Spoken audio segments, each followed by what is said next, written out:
Hello and welcome to the Josias podcast. We're joined for this episode by Peter and Jonathan, and the discussion this week will be on the common good and the liturgy. Before we begin, Peter, would you tell us a little bit about that piece of music we just heard?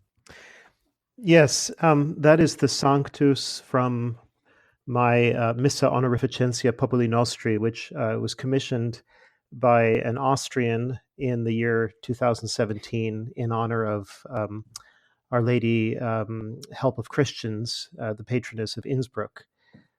And it was being sung there by a choir in Denver. It's very beautiful. How did you come to start composing? That goes all the way back to high school. I grew up in a musical family, and I had a fantastic music teacher in my all boys high school who was the choir director and the organist, and I took composition lessons with him.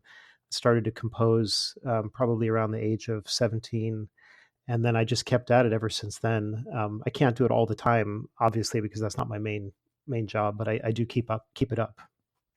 And did your interest in music sort of coincide with your interest in liturgy, or did they start at different points? No, that's a really good question. I think they've almost always gone hand in hand. I mean, I was in a children's choir at a very typical Novus Ordo parish in New Jersey. I mean, I cringe to think about some of the things that I was involved in without knowing any better.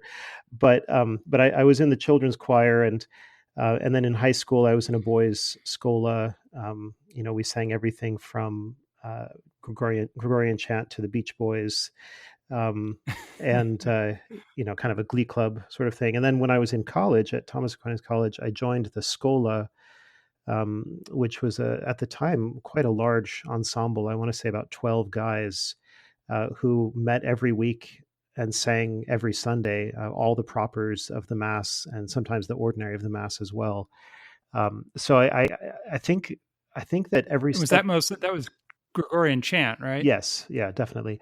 So I think every step of the way, my discovery of the liturgy always had a musical element to it. I wouldn't say I discovered it through the music, but the music was always there. Yeah, I have to say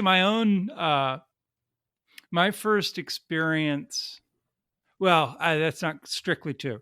The first mass that I ever attended that I did not leave halfway through with the thought, well, they don't believe anything clearly, was a low mass. And what struck me there was, and it really affected me, was the silence and the way in which it was not inwardly focused. And later, I started going to high masses too, and I had the same experience. But I think I think music is the liturgy should be musical. That's the normative liturgy. But there is something beautiful about a low mass, I think. And for me, particularly at that time in my life, it was so outwardly Hmm. focused. It was clear the priest was not putting a performance on for me. It was clear, yeah, it was clear that what he was doing, he was taking very, very seriously, but it was a job, it was a sacrifice that he was performing uh, on my behalf, directed towards God, but it was not a performance for me. And on that note, Jonathan, you wrote this article and you wrote about how the liturgy and religion is by its nature public, which goes so much against what we hear, at least in America, all the time, that religion is a private matter. Don't talk about your religion, that's private. uh, and don't mix it with politics, et cetera, et cetera. Can you say a little bit about why you came to the conclusion that religion was public? Yes. But my thoughts on that started with reading soon to be Saint, one day to be a saint, hopefully, Pope Benedict, Pope Benedict, in his The Spirit of the Liturgy, where he talked about in the Old Testament, he talks about how the structures of the Hebrew society, really, which could be sort of uh, discussed in terms of ceremonial, moral, and judicial precepts, the precepts we know, he speaks of how the moral and judicial precepts presuppose the ceremonial precepts, because morality and law are pointless and ineffective ultimately without a Godward perspective that comes first. So, and he connects this Godward perspective that is embodied in ceremonial law. He connects that to the structures of the society, and he emphasizes the social component of this ceremonial precept. So I decided to explore that thought. I saw a connection. I wanted to explore that thought a little more philosophically, and I turned to Charles de Koninck, who wrote a great treatise on the common good, the primacy of the common good against the personalists, where he just philosophically how the private good of individual persons is subordinated, but for the sake of the common good of the whole society, the whole community.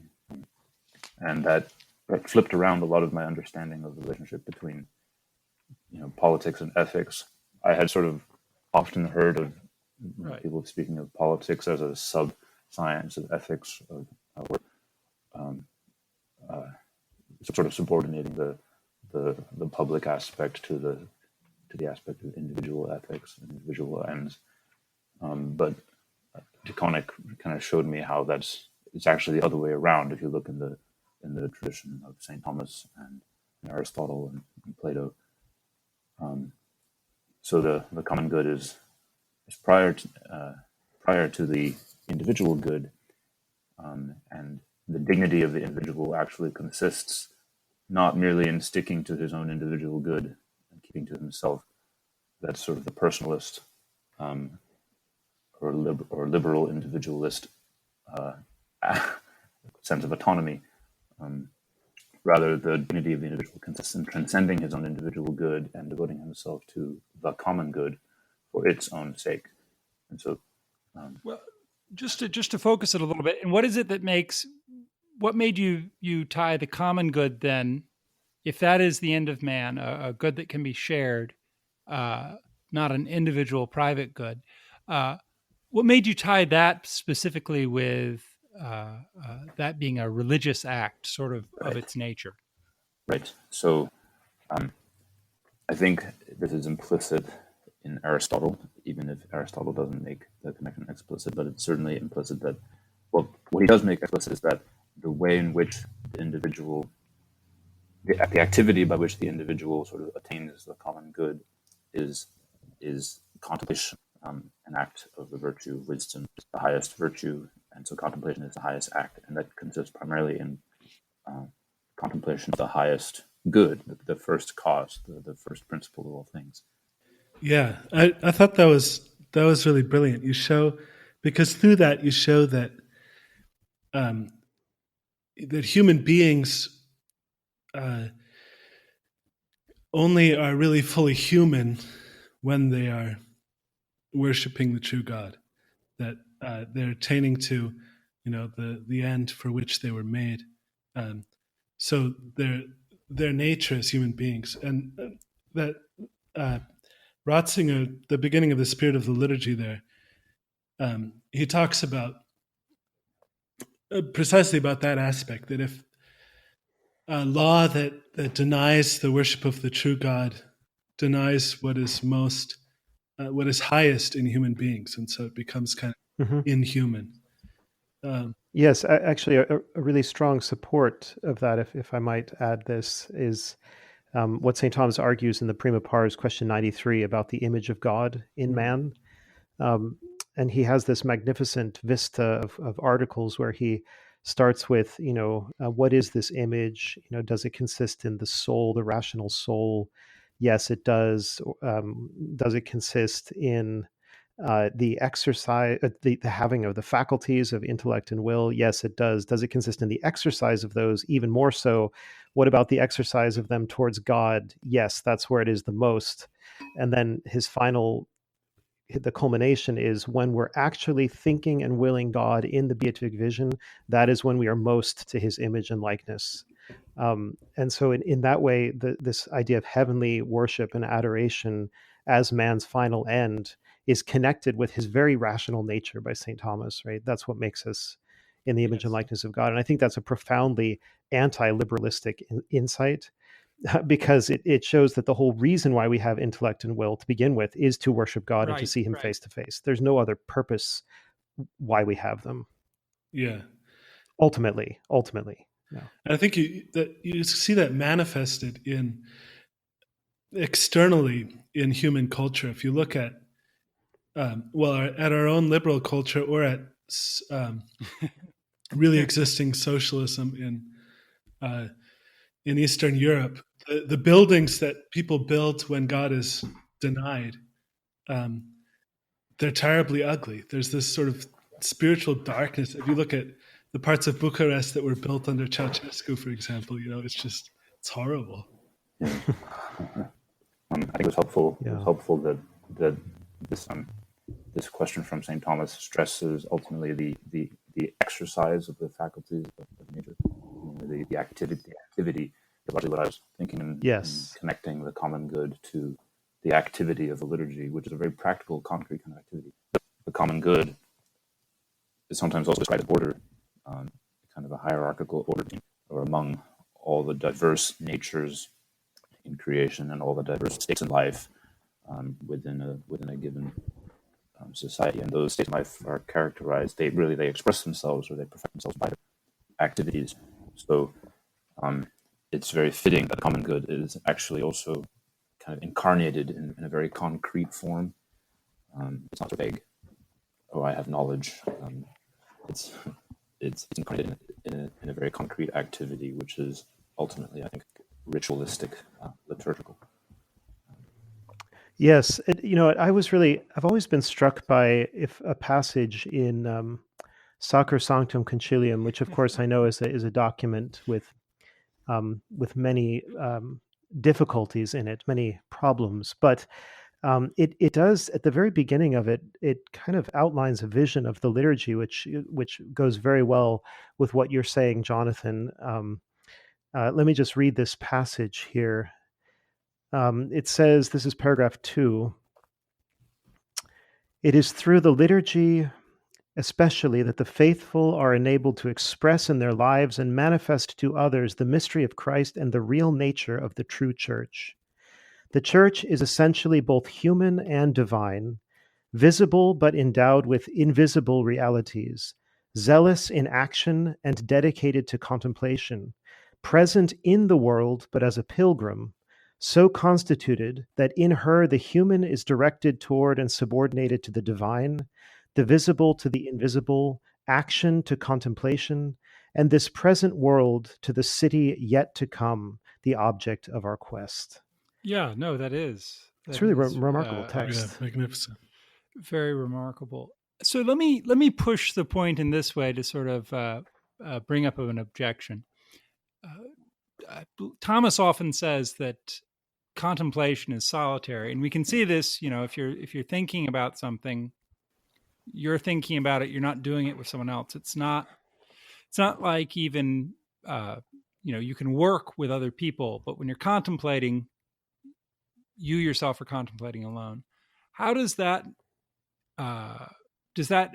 undercut the political sort of or religious description you've given, Peter and Jonathan? I would, if you thought of the common good as a kind of totalitarian good, where you basically eliminate the distinct activities of distinct individuals and distinct parts within the whole.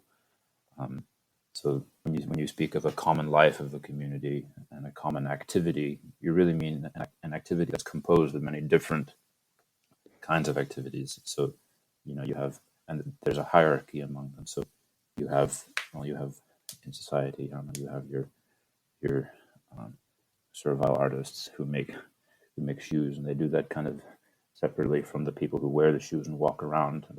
They're separate activities, but they're still participating in a common order. And I think the point is that the individuality, I suppose, of a person's activity is not to the exclusion of the fact that the whole is still a whole directed to something good. And you see that in the object too, right?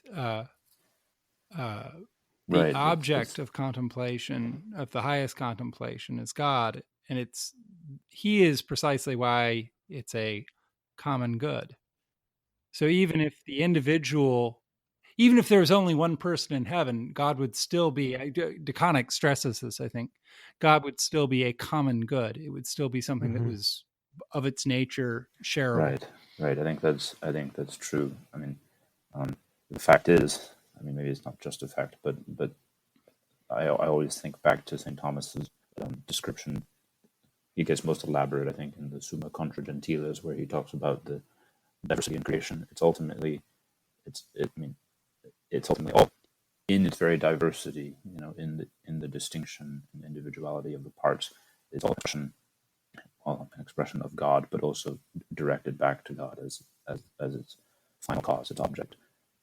Yeah, and I really think the beautiful music we heard at the beginning is a sort of fitting earthly image of that, because with harmony, you get not only the good of the parts, but it's only together in their order, their mutual ordering, that you really get their true purpose and good that comes about.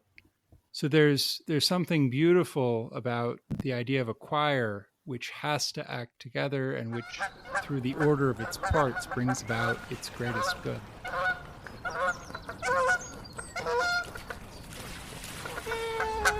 Because of the failures of the internet or some other unknown cause, an unknown portion of the recording is missing at this point. So we now resume the conversation at a later point in time, but be advised that some minute or two of discussion is lost to you, dear listener. So here's another objection that sort of latches onto that, Joel, and also maybe is a way of then bringing in Peter's article about kingship and the liturgy. Namely, the objection would be, why is there inequality in the liturgy? Why do you have, so there's a certain amount of distinction, but couldn't you say it would be better to have an egalitarian liturgy where, although you have different people joining in, since everyone is ultimately there's a kind of equality among human beings, since we're all destined to enjoy the same good. We're all sharing in the common good. Each one receives the same infinite good. So it seems like the liturgy should be, egalitarian. We should be, circled around the altar together as brothers and sisters in Christ. Sharing this one good. It's a tempting fantasy, I suppose, for people living in an egalitarian world. I'm not sure that it would have been understood by anybody from any former civilization, but the problem with it is quite simply that it's false to reality. It's false to reality in multiple ways. First and most importantly, it's false to God and his relationship to the cosmos, because God is supremely one and simple, and Lord of all, and everything proceeds from him in a diverse hierarchy of natures, higher and lower natures. We see that with the angels, obviously, with the animals and plants, the world that we live in, and even within human beings. Not everyone is a father or a mother. Not everyone is a judge or a legislator. Not everyone is a teacher or a student. I mean, there are all different roles that people have. Even something as simple as sopranos, altos, tenors, and basses. Right? A soprano cannot sing the bass line, and vice versa. And so there's a diversity in creation, out of which the most beautiful order of the whole emerges. And so if the liturgy is going to be true to that reality, it also needs to be hierarchical and diverse and organized around. Yeah, it has to be organized. In other words, not a kind of mob activity where everybody does whatever he wants, but where there's one action taking place with many participating in it, each according to his own or her own station. That's exactly what we see in all the the historical liturgies. And I would even go so far as to say that's what you see in every single religion that has ever existed, both in the true religion, but then also in the catalog of false religions. Isn't the objection, though, can't it be made from a historical angle as well? That well, there's some order, but a lot of this is just Baroque accretions. And if we went back to, if you will, a catechumenal way, a new catechumenal way, and sort of all were equal as they surely were in the early church and sat around a table, and wouldn't that be better? Wouldn't that be purer? Isn't that the real history before the Gregorian and medieval superstitions were added in?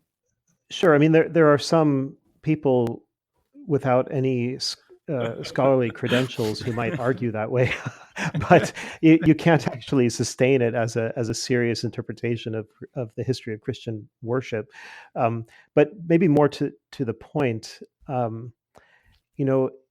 if we didn't have divine revelation, Old Testament, New Testament, and if we didn't have the tradition of the church, but let's just stick with scripture for now, then we might be able to speculate about what kind of worship would be ideal for us. And we could come up with all sorts of models, many of which would conflict with each other. But what's presented to us in Revelation is very clearly a monarchical and hierarchical picture of God and his court, his courtiers, his celestial temple, his palace, and that's what the temple represented, and that's what the early Christians strove for in various ways. Obviously, not in a simplistic way. So it just seems to me that we have to take seriously the concrete revelation actually given, and not simply whatever fanciful ideas we might have.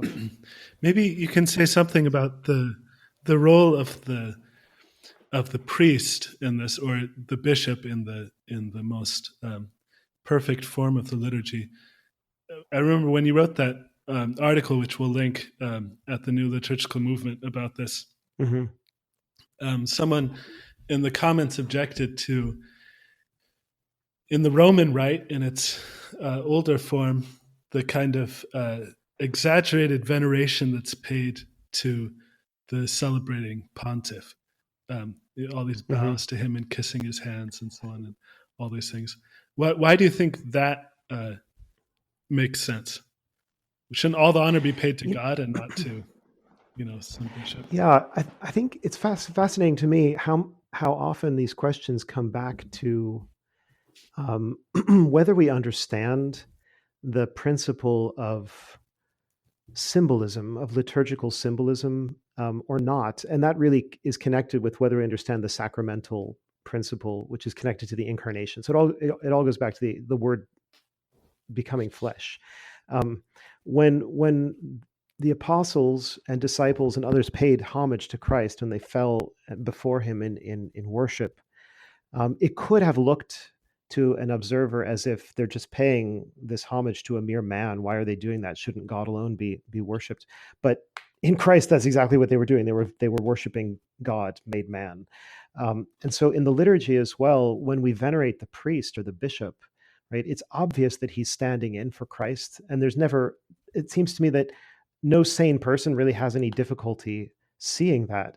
When you see the cardinal coming in with the Capa Magna, you're not thinking, who is this Baroque prince with 20 feet of red silk? You're thinking, the heavens are opening and Christ is visiting us again. It seems to me that a child can grasp that very simply. And maybe the problem, Chesterton might say something like, the more educated people get, the dumber they become, or something. I don't know what, but it seems like something that's fairly transparent, that symbolism of, it's all about Christ the King. It's not about us. It's not about me and you as mere mortals, right? And I think even in if you look at the Eastern liturgies, where the vestments, I believe, I could be wrong here, but I've been told, are modeled on the sort of Byzantine court garb that would have been worn in the courts of the Eastern emperors. Exactly. Even there, you see the emphasis, and this is something I think isn't talked about that much, but I think there really is a denial of this in the modern world. The emphasis is on the fact that Christ is our king as well. So, you might say, "Oh, look, he's dressed as a court official, or as if he were an emperor, or something like that." But the point is that Christ is our king. Christ is truly our king. He's our king now, and he's our king always. So there's a fittingness there, right? And if I could just throw in this idea too, I mean, if we actually tried to strip away from the liturgy everything that has a courtly or imperial origin, we would end up with something even more bare than Bugnini's Missa Normativa, because even something like Martin Mosebach talks about this in his wonderful book, The Heresy of Formlessness. The use of candles and incense for the gospel procession is taken straight from the Byzantine court etiquette. When the emperor walked around, he was followed with candles and incense, or perhaps preceded with candles and incense. And so I think that the sharper question that comes up, and the more challenging question for modern people, is this one: might it not simply be the case that monarchy is the more natural and the more divinely intended form of government for human beings, such that we're supposed to read off of it something true about God, right? Just the way that when you look at the relationship of man and woman, the way John Paul II looks at it, he reads off some very profound truths from that natural relationship. Maybe God's intention was, and certainly historically it seems to have played out, that most human beings will be living in a world of hierarchy and authority and paternity, and therefore the liturgy is going to be filled with this because it's actually the most natural thing for us. And what we're living in modern times is a highly unnatural, highly artificial, contrary arrangement that may have some arguments in favor of it, but it's certainly more conventional, and so that's at least something that I want to throw out there. It's interesting that I was struck that you brought up Chesterton earlier, because this subject has been reminding me a lot of Chesterton's argument for tradition in orthodoxy, in the Ethics of Elfland, where he calls tradition the democracy of the dead, and he says that the first principle of democracy is that the essential things in men are the things they hold in common, not the things they hold separately.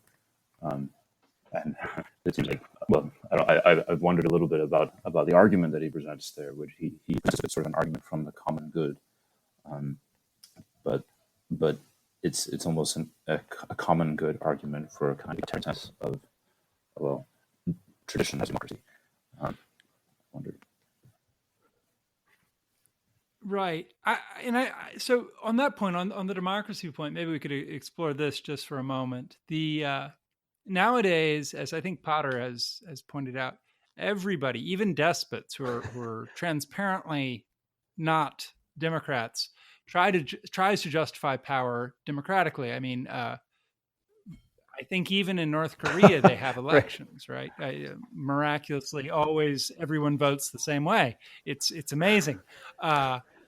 But everyone tries to have this democratic explanation or justification for authority.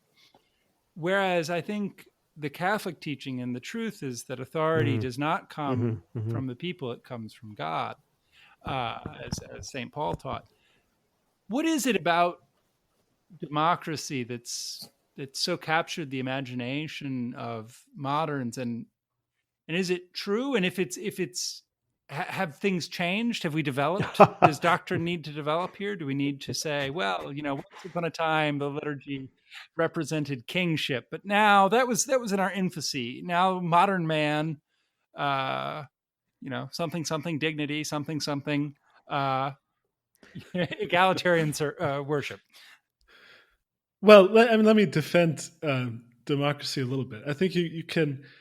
I'm the greatest monarchist, but still, you have to distinguish between an ancient idea of participation in political rule, which is more sort of a republican tradition than a democratic one, and a modern liberal democracy, which is founded in a denial of the common good. So there is something attractive about saying, look, everyone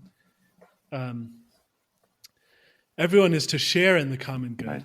and so everyone should, in some way, participate in bringing it about. And so Aristotle thinks it's good for not for everyone, but at least for those who are capable of being citizens to all share to some extent in political rule.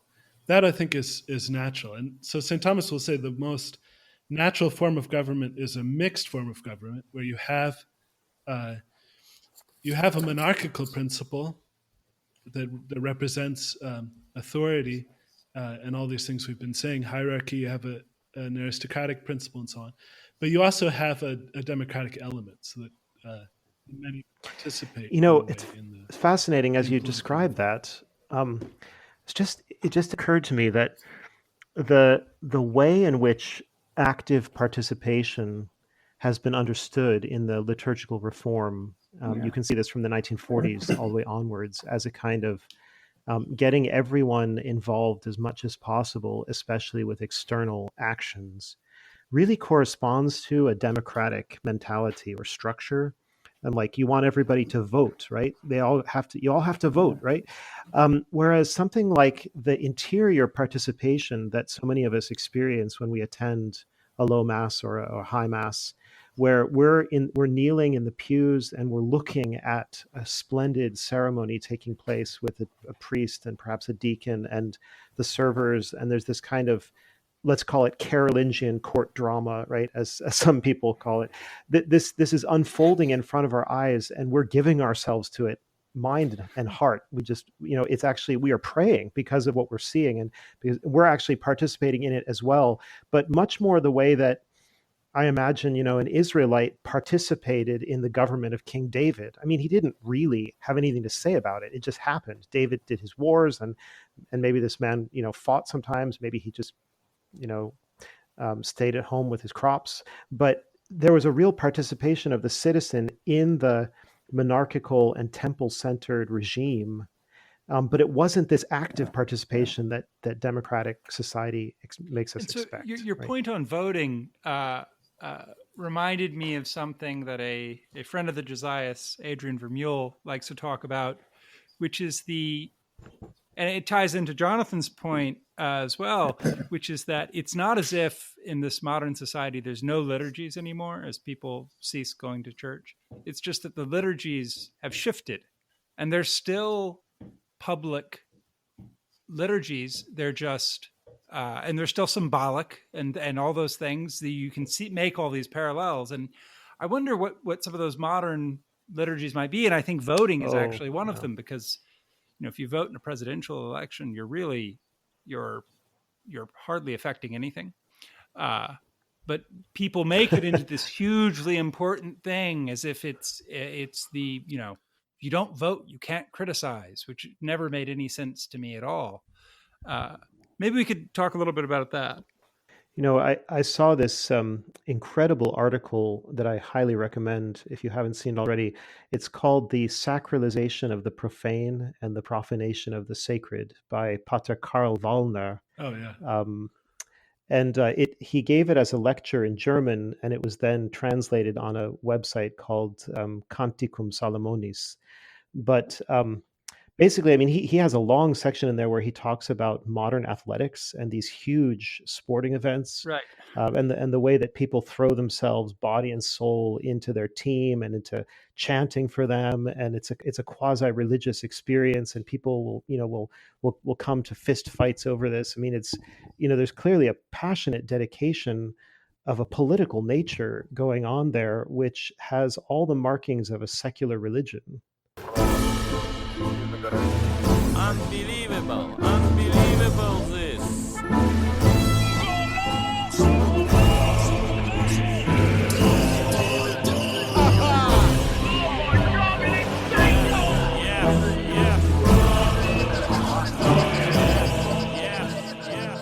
Right. Although there is some precedent in Byzantium at the blues and the greens were the two big chariot racing team, and they actually ended up having huge political influence. They were essentially political parties, but not just political parties, because of, in the East, people would riot over doctrine, right? Which is almost unthinkable now. Except on the they internet. also, at the time of the Podian, at the time in comm boxes, yes, find it still. At the time of the Phodian Schism, for instance, I forget if it was the Blues or the Greens. One of them was the party of Ignatius, and one of them was the party of Photius, and one of them was the moderate, and one of them was the traditional, drive out all the crypto iconoclasts, and the other was, we need to all move together now. We've passed that. So it's very interesting that sports comes back, and I think you're right. Nowadays, sports really is. It's a substitute liturgy. What do people do on Sundays in America? Well, and what you're saying there, I think it's completely football, natural right? for human beings to want to form these kinds of teams and to compete. I mean, you see beautiful examples of that in Italy, in a town like Siena, where you've got all of these colorful teams that compete against one another on certain special feast days. But see, there, the beautiful thing is that the Catholic culture has, in a sense, sublimated this instinct of competition and of sort of symbolic warfare, and has connected it with guilds, which are themselves connected with saints. And so it's always connected with the church. So everyone's competing as a member of the same mystical body. So basically everyone's really on the same team, but they're on different parts of the same team. It's a fascinating thing to me how this can happen. But whereas you take that away in modern times, and that's what I think leads to some of this strange behavior that we see. Yeah, and that was another point. I think Jonathan, you were making this point recently about how integralism isn't simply, in the sphere of politics and nowhere else. Religion really should, and our duties to the church really should color all of our lives. Would you say something about that? Yes. Well, I would say integralism isn't political. If you take politics to simply mean this competition between, between different party politics, competition between ideologies, or this Hobbesian state of war. There's of course place for competition and contest in politics, but still in a greater context of concern for the common good. And politics and class is the art of the common good, or the art of governance, putting things in order to the common good. And so, insofar as politics puts all things in order, it extends really to all spheres of human life and activity. And that kind of breaks down a lot of these superficial dualisms, again, between like private and public life, state and church, family and workplace, or all these kinds of positions that we've kind of artificially created in the modern world kind of break down once you realize what politics really means. Right, and you hear particularly from what are called conservatives, but are really just right liberals. You often hear, the importance of the pre-political institutions, and of course, there's a sense in which, Aristotle's quite clear about this. The end of the family, the end of the village, and the end of the state aren't the same. And there's a sense in which the family and the village are prior to the city. And that's all well and good.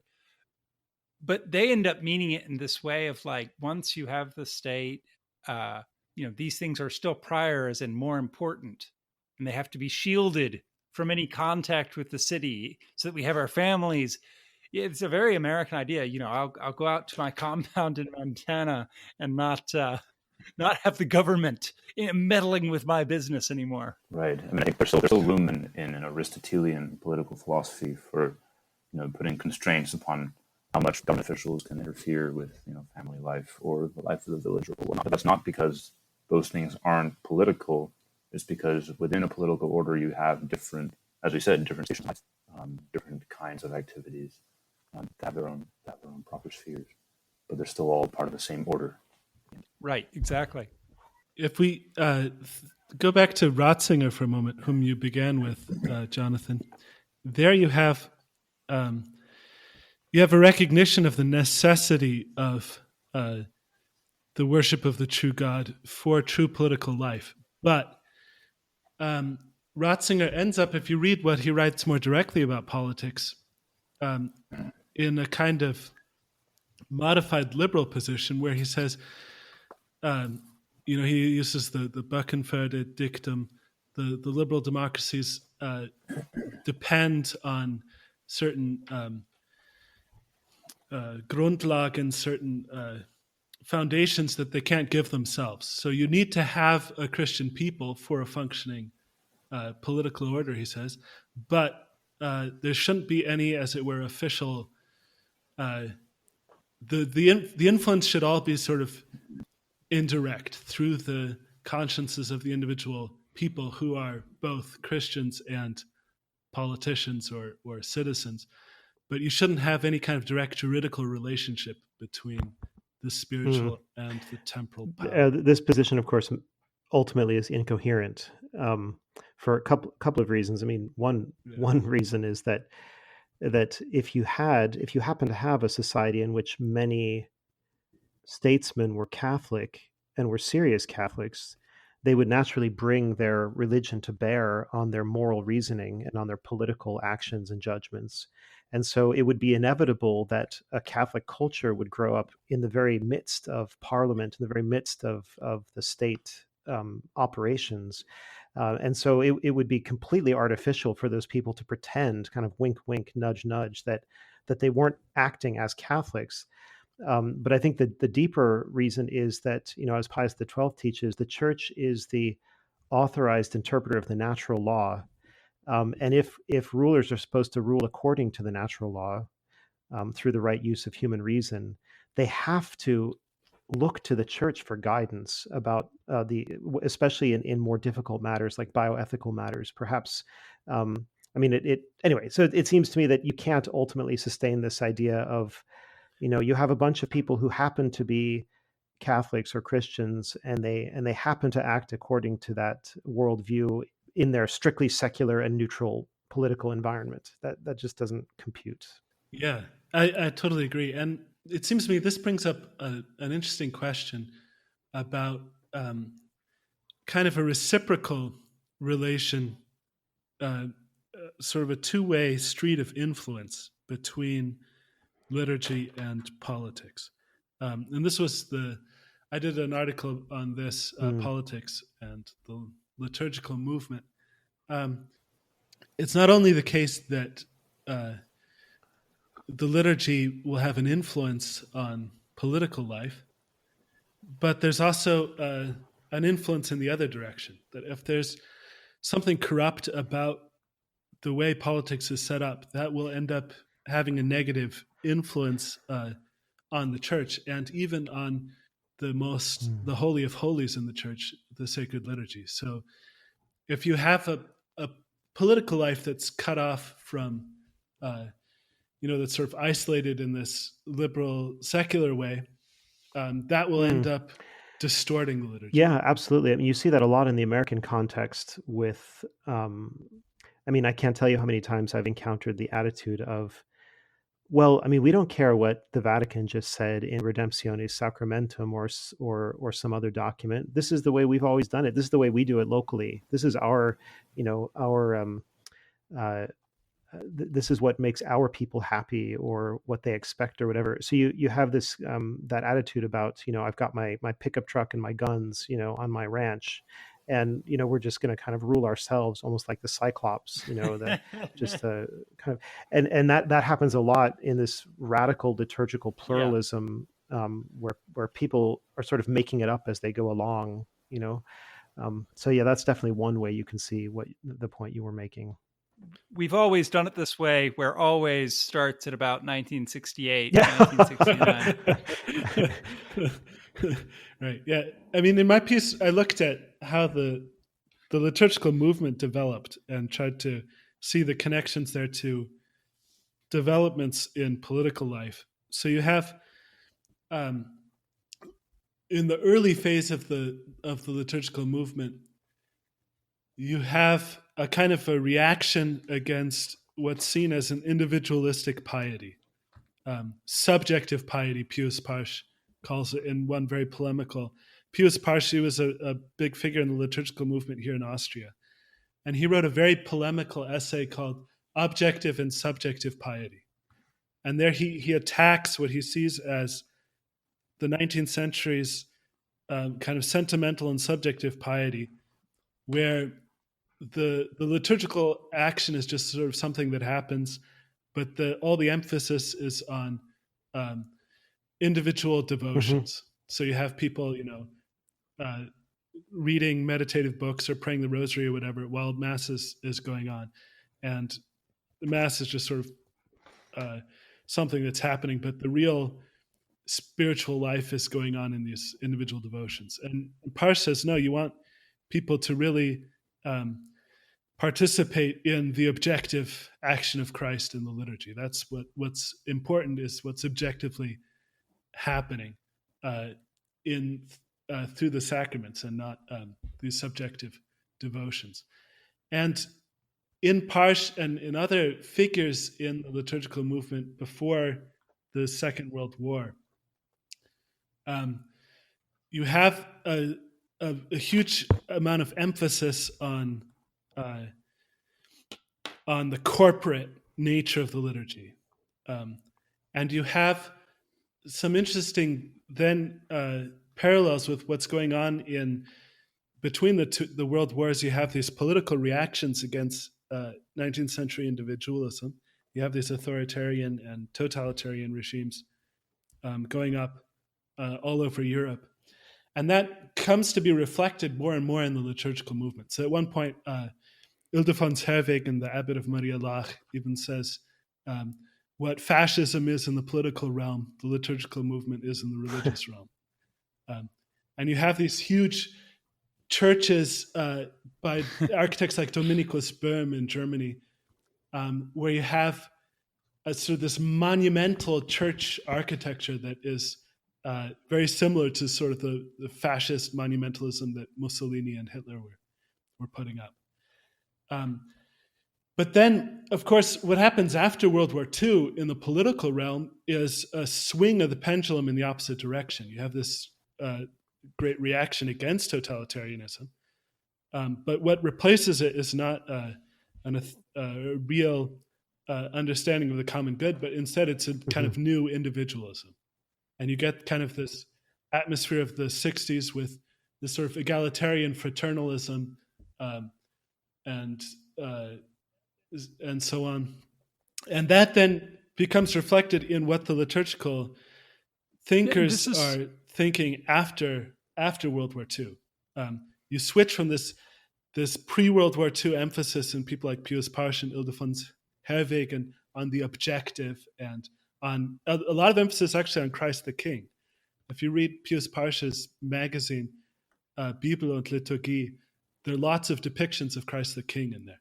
And that disappears then after World War II. Although it's funny because Erik Peterson's criticism of Oda Cassel, which got him in a lot of hot water, which he made in the Book of the Angels, was that I guess what Cassel really objected to there was that Peterson really stressed the what's the German word, Öffentlichkeit, sort of public nature of the sacraments, which shows that, and I thought this was something your article was very good at, Potter. It shows the sort of other side to what Jonathan's article showed, where in Charles de Koninck identifies two errors, so that the common good is kind of the mean.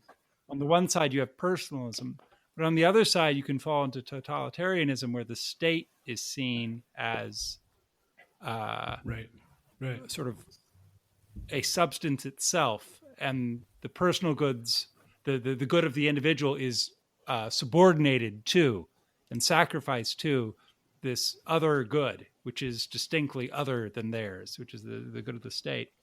And that sort of seems like what happened to some extent with the Maria Lach folks, who were fairly enthusiastic supporters of National Socialism. Yeah, well, at the beginning. I mean, they soon became disillusioned for obvious reasons.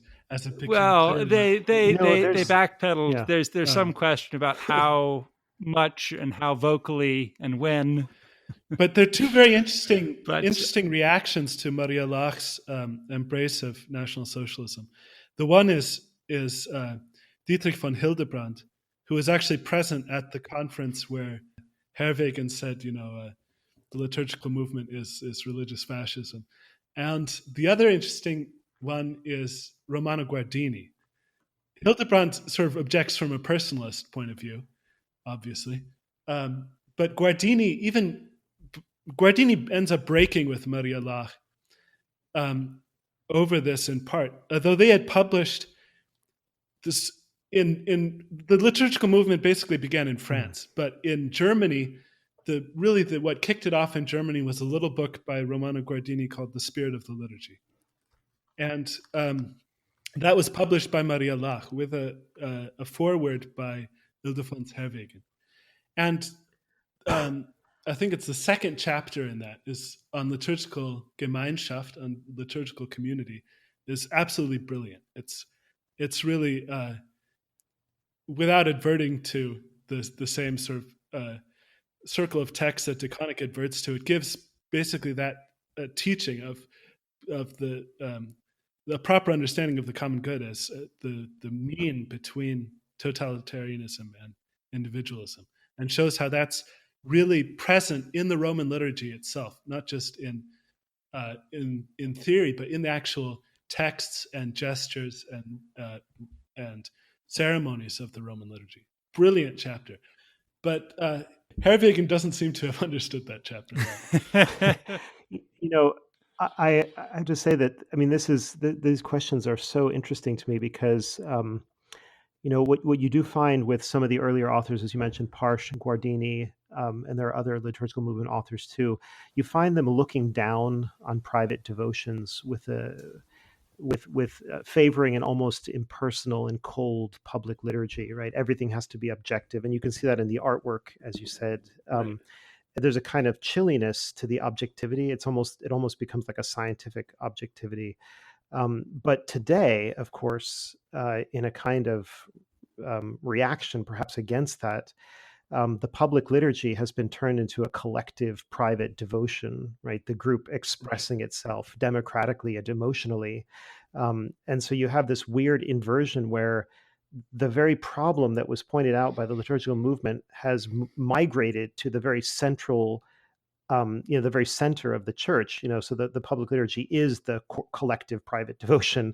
And what I think you see lacking in both of these phases is they both show a lack of freedom, of a legitimate kind of freedom on the part of the Christian worshiper, and a lack of respect for the subtle interplay between the personal and the corporate. If you're following what I mean, that is, it seems like traditional liturgy has always had a subtle blend of this is what we're all doing in common, and yet this is what individuals are able to do under that tent, within that communion.